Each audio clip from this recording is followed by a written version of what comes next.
और अब बात करते हैं नीट पेपर लीक के बाद एनटीए के प्रदर्शन की, जो सवालों के घेरे में हो। और आज एक और फजीहत उस वक्त हो गई जब एनटीए के द्वारा आयोजित कराई गई सीयूईटी यूजी परीक्षा के दौरान हंगामा हुआ और नारेबाजी देखने को मिली। अब सवाल यह है कि भाई एनटीए क्या कुछ भी ठीक से नहीं करा पा रहा है? नोएडा में सीयूईटी यूजी परीक्षा के दौरान तकनीकी खराबी के चलते पहले शिफ्ट की परीक्षा, यानी कि 2 शिफ्ट में परीक्षा होनी थी, पहले शिफ्ट की परीक्षा टली, दूसरे शिफ्ट की परीक्षा में भी 1 घंटे की देरी देखने को मिली। अब सवाल यह है कि भाई क्या एनटीए अपनी गलतियों से नहीं सीख रहा है? सर्वर डाउन हो जाता है पहले तकनीकी खराबी की वजह से जो फर्स्ट शिफ्ट की परीक्षा थी वो शुरू नहीं हो पाती है, और उसके बाद 1 घंटे की देरी से जो शाम की शिफ्ट की, यानी कि जो सेकंड शिफ्ट में परीक्षा होनी थी, वो 1 घंटे देरी से शुरू होती है। इस दौरान नोएडा सेक्टर 64 के आदर्श परीक्षा केंद्र में भारी हंगामा देखने को मिला। और वाजिब सी बात भी है, आखिर बच्चे करें तो क्या करें? कभी पेपर लीक, कभी सर्वर डाउन, कभी आप सेंटर पे पहुंचे तो 200 बच्चों की बैठने की जगह 800 बच्चे वहां पहुंचे हुए हैं। छात्रों का मनोबल टूटा, उसके बाद उन्होंने जमकर नारेबाजी भी की। समय पर सही जानकारी नहीं मिली, इससे छात्र और ज्यादा नाराज हो गए। कंफ्यूजन ही कंफ्यूजन था, परिजनों में भी भारी नाराजगी थी और विपक्ष को इस बीच मौका मिल गया कि भाई अच्छी तरह से इस मुद्दे पर सरकार को घेरा जाए। और सीधे सीधे राहुल गांधी ने तो प्रधानमंत्री पर ही निशाना साध दिया, मौका नहीं छोड़ा उन्होंने। हमारे साथ मनीष प्रसाद इस वक्त नोएडा से जुड़ रहे हैं, उनसे भी हम बातचीत करेंगे। मनीष, आखिर हुआ क्या? सिलसिलेवार ढंग से आप हमें पहले बताइए। आप वहां पर जो इससे अफेक्टेड छात्र और पेरेंट्स हैं उनसे भी बात कीजिएगा, लेकिन सबसे पहले बताइए कि परीक्षा होनी थी 2 शिफ्ट में, पहली शिफ्ट में क्या दिक्कत आई? क्योंकि मैंने सुना है कि कंफ्यूजन ये भी था कि बच्चों को पहले बोला गया चले जाइए, परीक्षा भी नहीं हो रही है, फिर मैसेज आया कि नहीं वापस आ जाइए, परीक्षा हो रही है। तो सिलसिलेवार ढंग से हुआ क्या आज सुबह जब बच्चे एग्जामिनेशन सेंटर पर पहुंचे, जरा समझाएं। ये नोएडा का सेक्टर 64 का परीक्षा केंद्र है। यहाँ पर एग्जाम होना था। सीयूईटी का जो एग्जाम है यहाँ पर 2 शिफ्टों में था। पहला शिफ्ट था 9 से 12 और दूसरा शिफ्ट था करीबन 3 बजे से 5 बजे तक। जो 9 से 12 यहाँ पर बच्चे आए, उनको ये कहा गया कि पहले वेट करें। टेक्निकल कोई ग्लिच था, खराबी थी, जिसकी वजह से कोई भी क्लैरिटी नहीं हो पाई। और फिर उसके बाद जब 11:30 बजे तक ये बच्चे एग्जामिनेशन हॉल में रहे तो उसके बाद उनको कहा गया कि ये एग्जाम जो है वो नहीं होगा।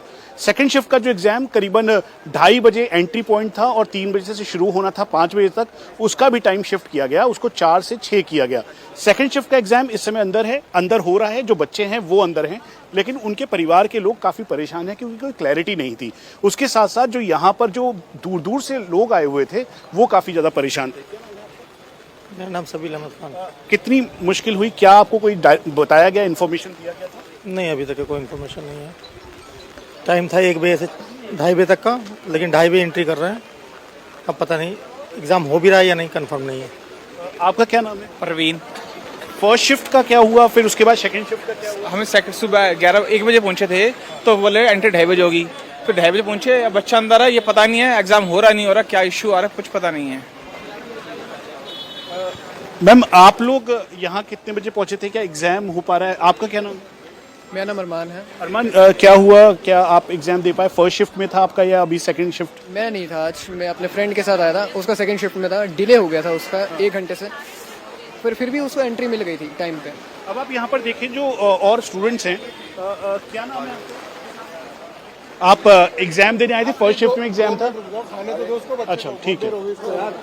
आप यहाँ पे जो पूरे परिवार के लोग हैं, आप वो देखिए। आप कौन सी शिफ्ट में आपका एग्जाम था? फर्स्ट शिफ्ट में एग्जाम था मेरा।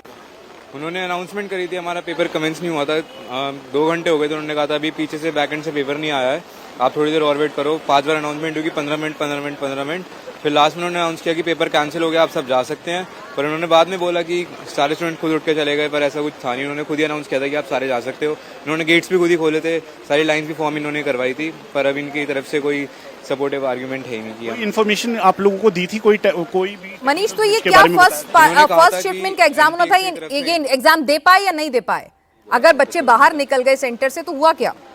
क्या फर्स्ट शिफ्ट का कोई भी एग्जाम हो पाया? जो 9 बजे से लेकर 12 बजे तक का जो एग्जाम था उसमें कोई भी एग्जाम दे पाया? नहीं, अभी तो कोई भी नहीं हुआ है। 2:30 बजे से जो 3 बजे वाला, कोई स्पेसिफिकली नहीं है। 3 बजे वाला जो एग्जाम था वही 4 बजे से कंडक्ट होना शुरू हुआ है बस। फर्स्ट फेज वाला जो एग्जाम था, फर्स्ट शिफ्ट वाला, वो हो पाया? इस सेंटर पे नहीं हो पाया, बाकी का तो कुछ कह नहीं सकते। कई लोग कह रहे हैं कि कई जगह पे हुआ है, बट इन लोगों ने तो बाहर निकाल दिया बच्चों को, बोल के कि यहाँ पर सेंटर पे कैंसिल हो गया। कुछ ठीक